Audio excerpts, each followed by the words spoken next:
কি দেখে মনে ভাবছেন কলকাতার কোনো অলিগলি রাস্তা হবে? না না, কলকাতার কোনো অলিগলি নয়, এটা খুদ বিশ্ব বাংলা গেটের একদম পাশে অ্যাকশন এরিয়া 1-এর এই কন্ডিশন।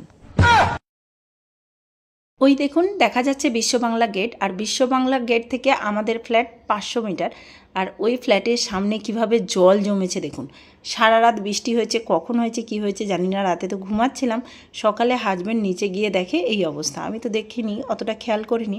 পুরো দিঘি তৈরি হয়ে গেছে, মানে স্নান করার জন্য আর সমুদ্রে যেতে হবে না, এখানেই সমুদ্র হয়ে গেছে। চলুন আমাদের ফ্লোর থেকে দেখাই এবার। দেখুন কি অবস্থা, কিভাবে জল জমেছে। জল তো আরও ভর্তি ছিল, সিকিউরিটি নিচে বলছে আরও অনেক জল ছিল। এখানে এত ভালো জল নিকাশি, তাও এই অবস্থা। জানি না পুজোর আগে একই সংকেত, কালকে মহালয়া গেল আর আজকে দেখুন পুরো কলকাতা ডুবু ডুবু অবস্থা। এর আগে এত বৃষ্টি হয়েছে, কোনো দিন এরকম কন্ডিশন হয়নি। আজকে যেভাবে হয়েছে দেখে তো কান্না পাচ্ছে, কিভাবে এটা দিয়ে ডিউটি যাব জানি না। দেখুন পুরো জলে থই থই করছে।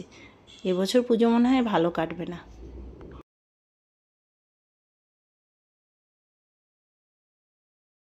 আমাদের সামনের বিল্ডিংটা দেখাচ্ছি, দেখুন এই যে কীরকম কত জল ঢুকে গেছে, মানে আরেকটু বৃষ্টি হলে ফার্স্ট ফ্লোর ডুবে যাবে এমন অবস্থা হয়ে গেছে। এখনও মেঘের অবস্থা খুব বাজে, তো জলটা যদিও কমে যাচ্ছে সেই কারণে অনেকটা কম আছে, নাহলে আরও ভর্তি হয়ে গিয়েছিল।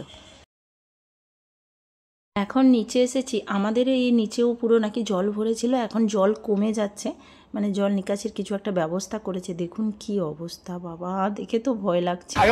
যারা মনে করছিলেন পুজোর এই লম্বা ছুটিতে দীঘা বা পুরী ঘুরতে যাবেন, তাদের উদ্দেশ্যে বলছি দীঘা পুরী যেতে হবে না, আমাদের নিউ টাউনেই চলে আসুন।